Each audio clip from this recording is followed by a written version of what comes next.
Majesty, King Abdullah II, Excellencies, good afternoon. We face the greatest challenge of our time, one that is truly global in reach and unprecedented in consequences. No country, big or small, rich or poor, has been spared by the COVID 19 pandemic. For the first time, all of humanity feared the exact same invisible menace. Not even the Second World War had its most sweeping effect. Our urgent common response was to close down borders and impose limits to mobility and trade. The repercussions, as we are seeing now, are grim and far reaching. We have economies in recession, institutions in crisis, and societies in a state of uncertainty.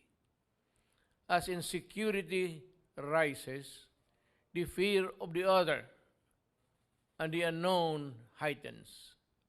This brings out man's darkest tendencies to look inward and go it alone. But the path of recovery requires more openness, deeper solidarity, and stronger cooperation among nations. I thank His Majesty King Abdullah II for this timely Aqaba process meeting. With this initiative, Jordan chooses partnership over self-defeating isolation. And so do all of us joining today. Excellencies, even if we are navigating ourselves out of the pandemic, the Philippines continues to confront security threats. Indeed, COVID 19 has not quarantined terrorists. Local terrorist groups such as the Abu Sayyaf, the Bangsamoro Islamic Freedom Fighters, and the New People's Army of the Communist Party of the Philippines have been emboldened. They exploit the situation to serve their nefarious activities. But let us be clear about this. Religion has nothing to do with terrorism. All faiths, Islam included, teach us to love, not hate, to build peace, not destroy, and to celebrate our common humanity and not trample on it with senseless and ruthless violence. Now more than ever, our resolve is stronger. We will not let up in our fight against terrorism, and we will not allow COVID 19 to bring our people to their knees. Admittedly, we face monumental challenges under present circumstances. The fact before us is clear. We will enhance cooperation with the ASEAN, the United Nations, and international partners like Jordan. I take this opportunity to express my sincerest gratitude to His Majesty for the generous assistance that will help us enhance our Air Force's capacity to combat security threats and including terrorism. Narrowing deep-seated inequalities was challenging in times of economic growth. It is more so now when the global economy, ours included, has slumped.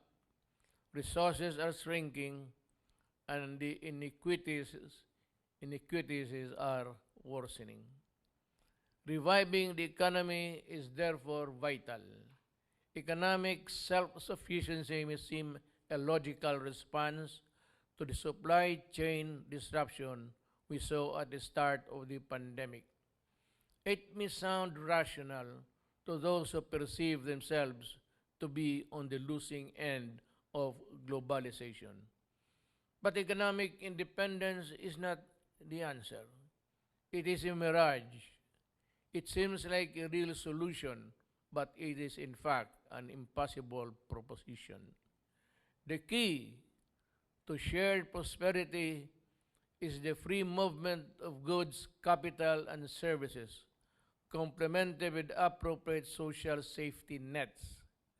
This is why we in the ASEAN are drawing up a comprehensive recovery plan anchored on strengthening economic cooperation and supply chain connectivity. We will build on existing platforms to ensure unimpeded trade in the region. We will work towards more regulatory coherence to promote ASEAN as an investment and trade hub.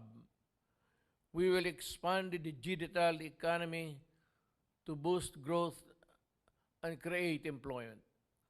And we will harness technology to allow businesses, especially the small and medium industries, accesses to regional and global supply chains. More than 80% of global trade is carried out by the shipping industry, with almost every vessel plying in the world's oceans and seas manned by Filipino seafarers. The Philippines plays a key role.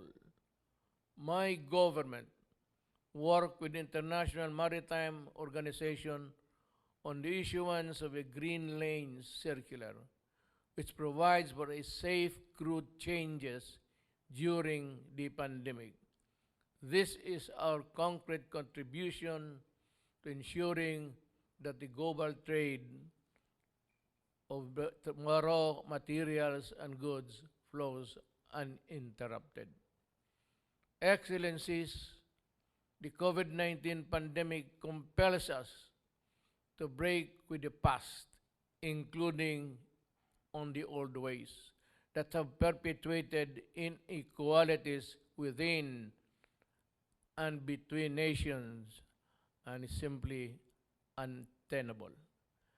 Let us seize this historic opportunity to build a new order, one that is more secure, just, and humane, where there is no room for barbarity and terrorist and extremist forces, and one that is fair, equal, and sustainable, where progress and prosperity are enjoyed by all.